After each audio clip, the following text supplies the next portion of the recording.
Hello बच्चों, एक बार फिर से सक्सेस क्लासेस में आप लोग का स्वागत है। इस उम्मीद के साथ कि आपकी पढ़ाई बहुत अच्छी चल रही होगी। किसी कारणों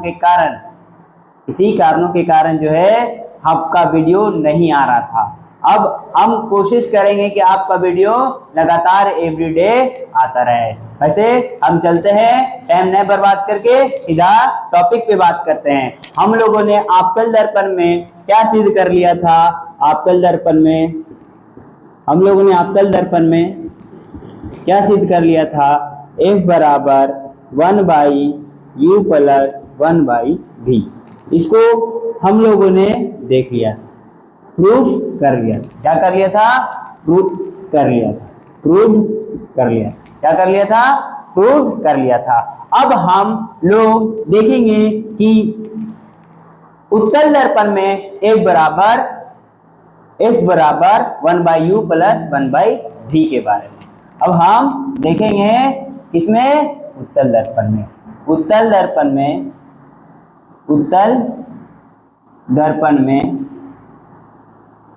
1/v प्लस 1/u बटे 1/v प्लस 1/u बराबर 1/f को सिद्ध करें। ये हम उत्तल दर्पण में देखेंगे।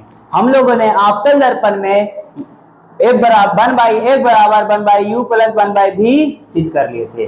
अब हम देखेंगे कि F बराबर 1/u प्लस 1/v कैसे प्रूफ करेंगे। किसमें? उत्तल दर्पण में। तो घबराने वाली बात नहीं है। जिस तरह हम लोगों ने आपतल दर्पण में सिद्ध कर लिया था 1/f बराबर 1/u प्लस 1/v, उसी तरह हम लोग जो है उत्तल दर्पण में भी सिद्ध कर लेंगे। तो पहले उत्तल दर्पण ले लेते हैं। कौन सा दर्पण ले लेते हैं? उत्तल दर्पण। ये हो गया हमारा दर्पण, उत्तल दर्पण। और क्या हो गया? ये प्रधान अक्ष। ये क्या हो गया? ध्रुव। और ये वस्तु को कहाँ रखेंगे हम? वस्तु को अनंत और ध्रुव के बीच में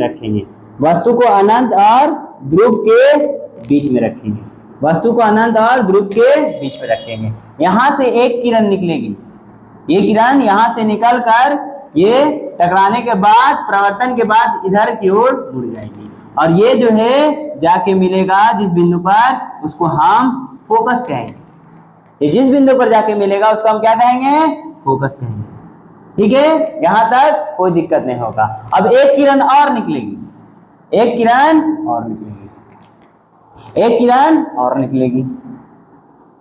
ये जो है यहां से होते हुए यहां से होते हुए यहाँ पे पड़ेगी। कहाँ पे पड़ेगी? वक्रता केंद्र पर पड़ेगी। कहाँ पड़ेगी? वक्रता केंद्र पर। अब एक किरण और जाएगी। एक किरण को और भेजेंगे यहाँ से, ये ध्रुव से टकराकर इसी दिशा में वापस मुड़ जाएगी। ये 3 किरण हम भेजेंगे। ठीक है, आप लोग ने देखा यह एक किरण को जब भेजते यहाँ से, तो टकराने के बाद, प्रवर्तन होने के बाद उस दिशा में लौट जाती है। इसका जो है प्रतिबिंब बनता है वो फोकस पे बनता है। और एक किरण को भेजते हैं तो कहाँ जाके मिलती है? वक्रता केंद्र पर। और तीसरी किरण को भेजते हैं तो टकरा के यहाँ मुड़ जाती है, यहाँ। और इसका जो है प्रतिबिंब यहाँ बन रहा है। इसका प्रतिबिंब कहाँ बन रहा है? यहाँ। इसका प्रतिबिंब कहाँ बन रहा है? यहाँ पे। तो इसको A डैश और B डैश बोलते, इसको A डैश और B डैश बोलते, इसको M डैश बोलते हैं। आया समझ में? इसको M और इसको M डैश बोलते हैं। इतना आपको समझ में आ गया होगा कि जो है इतना तो हम आपतल दर्पण में भी सिद्ध करने से पहले किए थे। अब इसमें इसको उतारो और हम आगे देखते हैं। हाँ, तो इतना उतर गया ना। अब हम देखेंगे पूरी कहानी को अपने शब्दों में लिखने की कोशिश करेंगे। क्या करेंगे? अपने शब्दों में क्या करेंगे? माना कि क्या मानेंगे कि M और M डैश क्या है? उत्तल दर्पण है। M और M डैश उत्तल दर्पण है, जिसका ध्रुव P वक्रता केंद्र C, इसका ध्रुव P और वक्रता केंद्र C है। देखो, माना कि M और M डैश एक उत्तल दर्पण है। माना कि एम और एम डैश एक उत्तल दर्पण है जिसका ध्रुव क्या है P और वक्रता केंद्र C है। वक्रता केंद्र C है। अनंत और ध्रुव के बीच एक वस्तु AB रखा गया है। ये अनंत है और ध्रुव के बीच में एक वस्तु को क्या किया गया है, रखा गया है। ये बात इतना हम पहले ही बता चुके हैं। जिसका काल्पनिक प्रतिबिंब A डैश और B डैश है। इसका काल्पनिक प्रतिबिंब क्या है, A डैश और ये B डैश, A डैश और B डैश, ठीक है ना। दर्पण A डैश और B डैश दर्पण के पीछे ध्रुव और फोकस के बीच बन रही है। दर्पण के पीछे ध्रुव और फोकस के बीच में बन रही है। दर्पण के पीछे ध्रुव और फोकस के बीच में बन रही है। देखो ध्रुव हुआ, ये फोकस इसके बीच में है ना, बनती है जैसा कि चित्र में दिखाया गया है। बिल्कुल ऐसा ही हमने अवतल दर्पण में लिखा था। इसी तरह हम जो है उत्तल दर्पण में भी हम देख रहे हैं, ऐसा ही लिखे हैं। ठीक है, इतना उतारो, हम आगे देखते हैं। हाँ, अब हम आगे देखते हैं, इस प्रोसेस को आगे बढ़ाते हैं। अब देखो कौन सा त्रिभुज हमको लेना है। अब देखो त्रिभुज ए बी और सी में, देखो यहाँ त्रिभुज ए यहां से यहां तक, देखो त्रिभुज ए बी और सी में पूरा यहाँ देखो, यहां देखना बढ़िया से, यही त्रिभुज बन रहा है ना, यही त्रिभुज तुमको सामने मिल रहा है ना देखने को, ए बी और सी, ए बी और सी। और त्रिभुज में लेना है दूसरा त्रिभुज ए डैश बी डैश और सी। त्रिभुज ए डैश, यहीं पर दो त्रिभुज है, इसी त्रिभुज में दो त्रिभुज है, त्रिभुज ए डैश बी डैश और सी में। देखो ए डैश बी डैश और सी, पहले ये त्रिभुज ए डैश ए बी और सी, और त्रिभुज ए डैश बी डैश और सी में, इसी में दो त्रिभुज है ना। हाँ, तो देखो त्रिभुज ए बी सी में, त्रिभुज ए बी सी में, त्रिभुज ए बी सी में और and A dash B dash C में, ये त्रिभुज लिए हैं, ये पूरा वाला त्रिभुज और ये आधा वाला त्रिभुज, ये कौन है, हाँ ये जो है ए डैश बी डैश। देखो ये जो है 90 डिग्री का कोण बना रहा है, कितना डिग्री का, 90 डिग्री। तो यहाँ भी तो 90 डिग्री का कोण बनेगा, यहाँ भी तो 90 डिग्री का कोण बनाएगा। त्रिभुज कुछ लंब डालते हैं तो कितना डिग्री कोण बनाता है, 90 डिग्री कोण बनाता है। ठीक, त्रिभुज ए डैश बी, तो ये जो है एंगल ए और एंगल ए सम्मुख कोण जो है 90 डिग्री का सम्मुख कोण से बराबर हो जाएगा। अब देखोगे ये त्रिभुज, देखो A B C angle E वाला सी और A dash B dash angle C. तो ये कोण को हम दोनों त्रिभुज में ये कोण आ रहा है तो इसको उभयनिष्ठ कोण बोलते हैं।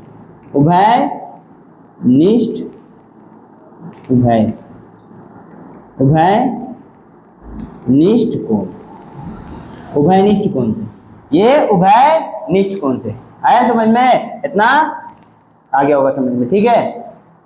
हाँ, इतना तो समझ में आ गया होगा कि एंगल ए बराबर ए हो गया और एंगल सी बराबर सी, कहां से, तो एंगल ए बराबर ए जो है समकोण से और एंगल सी जो है उभयनिष्ठ कोण से हम लोग ने देख लिया। जब दो त्रिभुज का दो कोण आपस, एक त्रिभुज का दो कोण आपस में, जब दो त्रिभुज का दो कोण आपस में बराबर होता है तो लंब इंटू लंब, आधार इंटू आधार आपस में बराबर हो जाता है।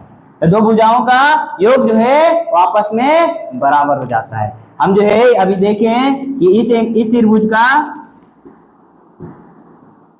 का ये कोण और ये कोण आपस में बराबर है, तो जो है त्रिभुज के भुजाओं का योग जो है आपस में बराबर होता है, लंब इंटू लंब, आधार इंटू आधार। तो त्रिभुज ए बी सी सर्वांश जो है समरूप त्रिभुज ए डैश बी डैश सी। तब जो है त्रिभुज समरूप हो गया है, तब जो है लंब इंटू लंब, आधार इंटू आधार आपस में बराबर हो जाए। लंब ए डैश ए बी लंब और ए डैश बी डैश लंब, ए बी लंब और ए डैश बी डैश लंब आपस में बराबर, और ए सी जो है आधार, ए सी पूरा का और ये ए सी, ये सॉरी क्या हो गया यार, इसको बी मान लो, इसको बी और इसको ए सी, दोनों का जो है लंब और आधार आपस में बराबर हो गया।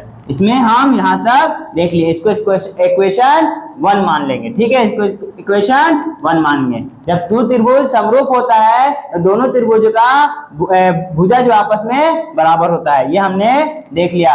ये इस भुजा के बराबर हो जाएगा और ये पूरा भुजा इस भुजा के बराबर हो जाएगा, ठीक है ना। अब त्रिभुज हम ए बी पी में देखेंगे, ए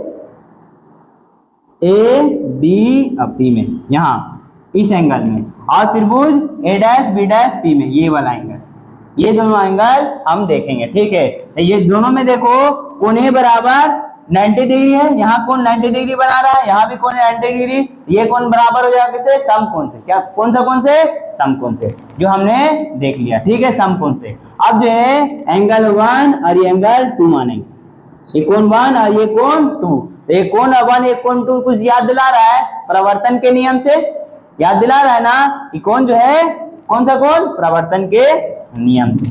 तो जो है कोण 1 बराबर कोण 2 बराबर कहां से होगा, प्रवर्तन के नियम से। अब कोण 3, अब इसको कोण 3 मानना है, इसको कोण 3 मानना है, काची मानना है, कोण 3। जब ये एक लाइन जो है दूसरी लाइन इसको काटता है, ये कोण आपस में बराबर होता है, कौन सा कोण से, सम्मुख कोण से, सम्मुख कोण से ये भुजा जो है ये कोण आपस में बराबर होता है, ठीक है ना। हाँ, तो कोण 2 बराबर कोण 3। जब देखो कोण 2 बराबर कोण 3, यह कौन सा कोण से, सम्मुख कोण से। यहाँ तक समझ में आ गया होगा।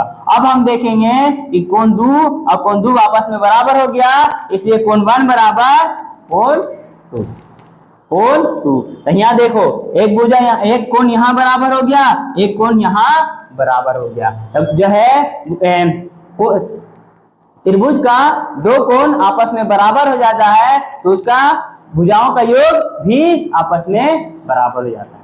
ये हमने आगे भी देखा है, इसमें भी वही कहानी। तब जब त्रिभुज का हो गया, समरूप हो गया, त्रिभुज ए बी पी और त्रिभुज ए डैश बी डैश पी, ये काची हो गया, आपस में समरूप हो गया।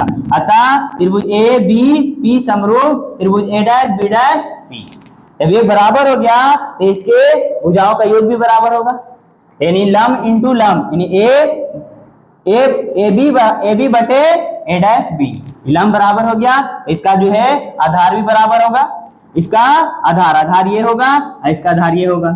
तो ए बी बराबर ए डैश बी डैश और ए पी बराबर ए डैश पी।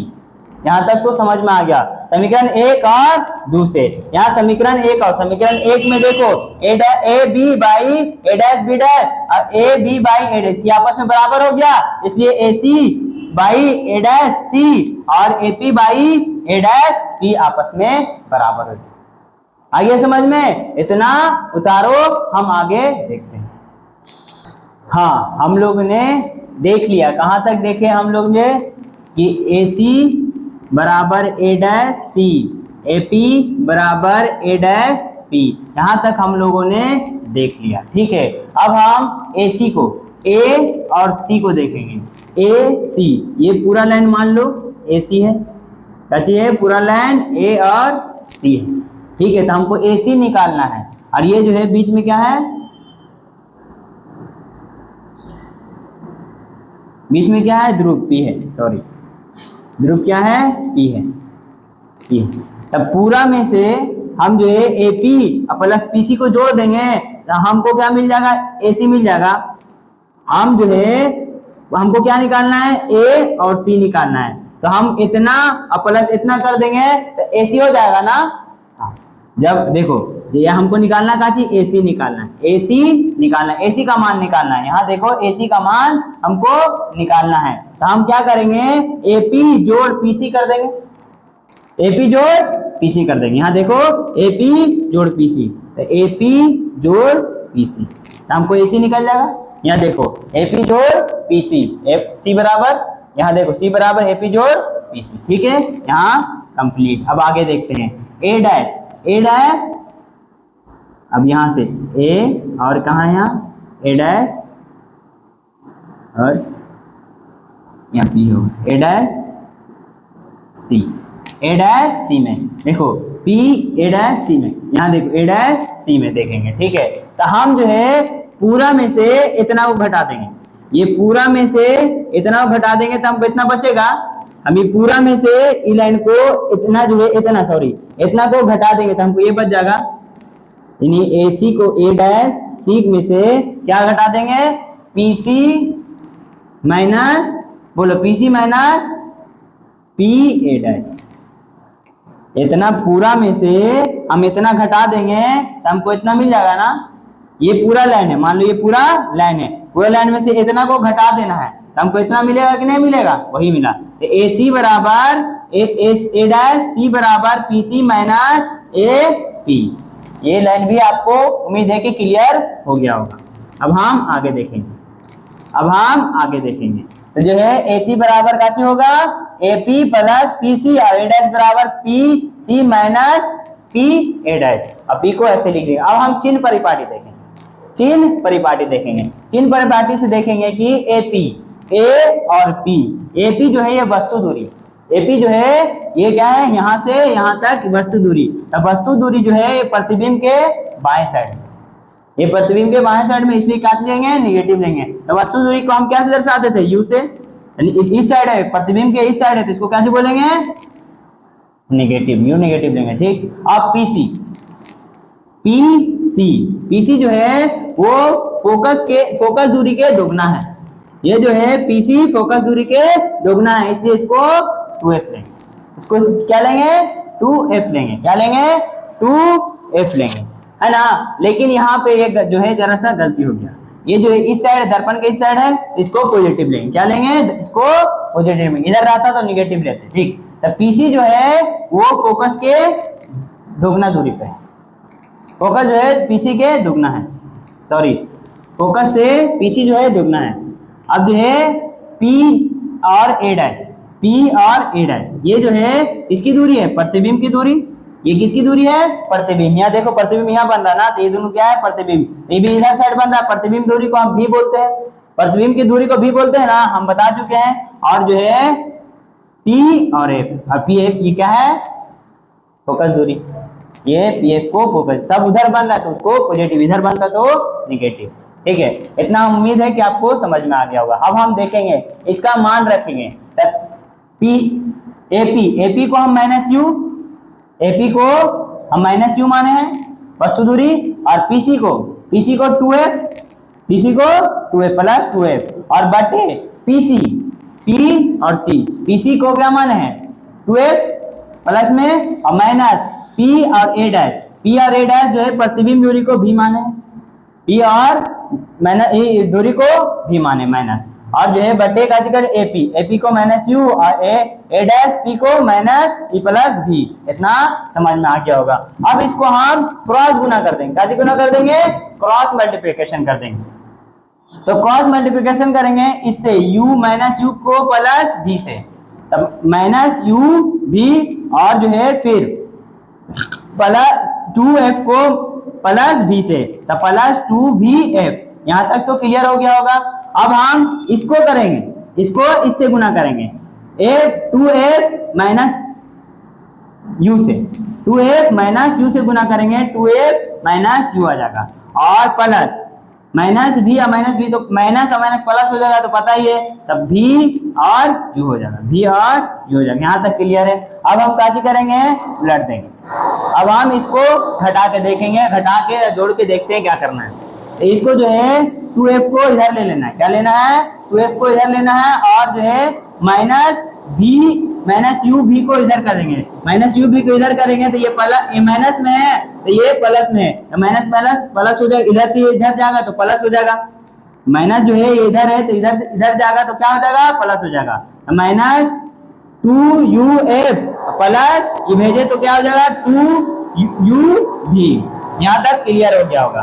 ठीक है, अब ये वाला माइनस को इधर लेके चलाना है, ये वाला 2uf को 2vf के साइड ले आना, इधर कर दिए, इधर तो इतना कोई प्रॉब्लम नहीं होगा। अब बटा ये बचा, दोनों तरफ 2uvf से भाग देने, अब दोनों तरफ 2uvf से क्या देंगे, भाग देंगे। भाग देते हैं तो हमको क्या मिलता है, हम जो है 2vf बटे 2uvf प्लस 2u, यहाँ देखो यहाँ जो आया उसी से भाग देना नीचे में, 2uf बटे 2uvf और 2u बटे 2uvf भाग दे दिए। अब जो है करना क्या चाहिए, काटना है, इसको इससे काट दिए, ये v को इससे b से काट दिए, ये f को f से काट दिए, ठीक है। अब ये 2 को 2 को काट दिए, ये f को f से u को u से काट दिए, ये f को f से काट दिए, ये 2 को 2 से काट दिए,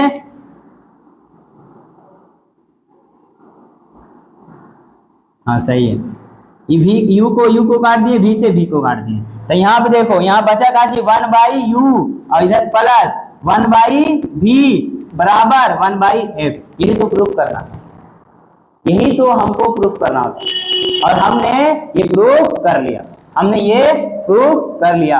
उम्मीद है कि आपको ये बहुत आसानी तरीके से समझ में आ गया होगा। इसको उतारो।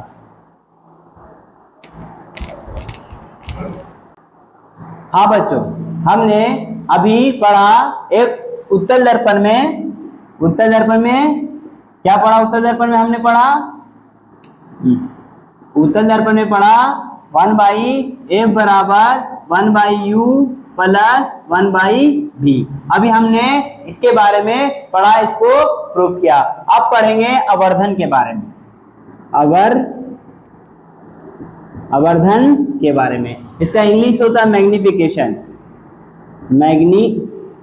मैग्निफिकेशन। आवर्धन के बारे में पढ़ेंगे, आवर्धन के बारे में पढ़ेंगे। अब हमारा चैप्टर लगभग जो है समाप्त होने वाला है, लगभग ये चैप्टर समाप्त होने वाला है, ठीक है ना। तो हम इसके बारे में पढ़ें, इसको ऊपर लिख देते हैं। आवर्धन जो है ऊपर थोड़ा सा लिखते हैं आवर्धन को, आवर्धन यानी मैग्निफिकेशन, मैग्निफिकेशन, मैग्निफिकेशन, इसके बारे में पढ़ेंगे। मान लो ये कोई दर्पण है, मान लो क्या है, ये कोई दर्पण है, ये कोई दर्पण है, ये जो है प्रधान अक्ष है। एक वस्तु को यहाँ रखेंगे और एक वस्तु को यहाँ रखेंगे। अभी वस्तु रखे, मान लो ये कोई वस्तु है डस्टर, तो ये वस्तु को रखे तो इसकी कुछ ऊंचाई होगा, ये जो है वस्तु है, वस्तु और इसका प्रतिबिंब है, प्रतिबिंब,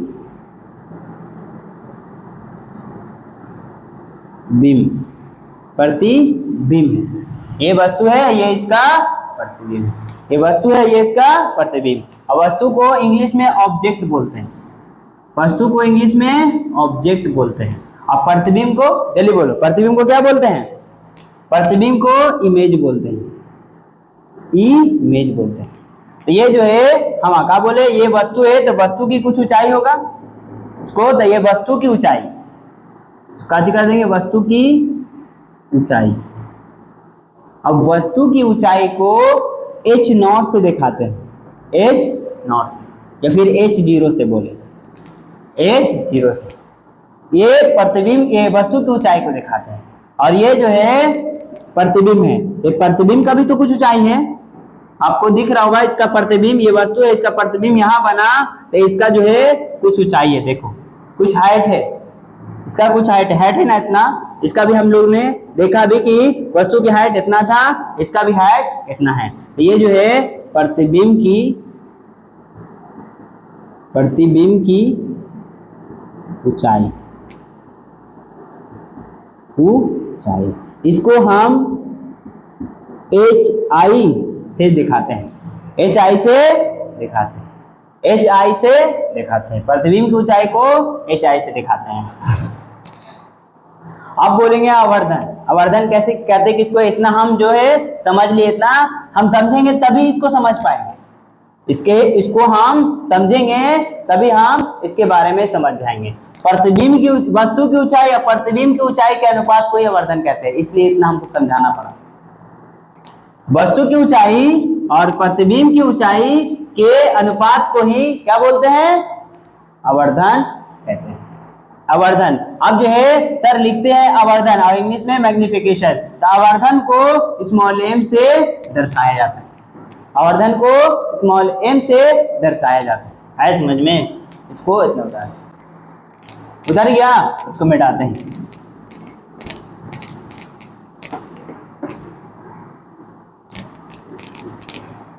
अब जो है आवर्धन का परिभाषा लिखते हैं। आवर्धन यानी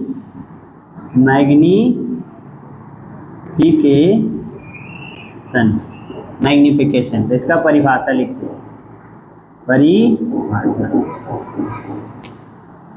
परिभाषा कैसे लिखते हैं? प्रतिबिंब की ऊंचाई, प्रतिबिंब की ऊंचाई तथा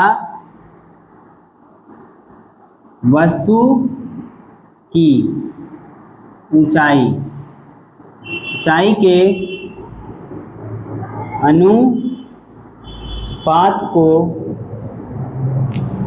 अनुपात को क्या बोलते हैं? आवर्धन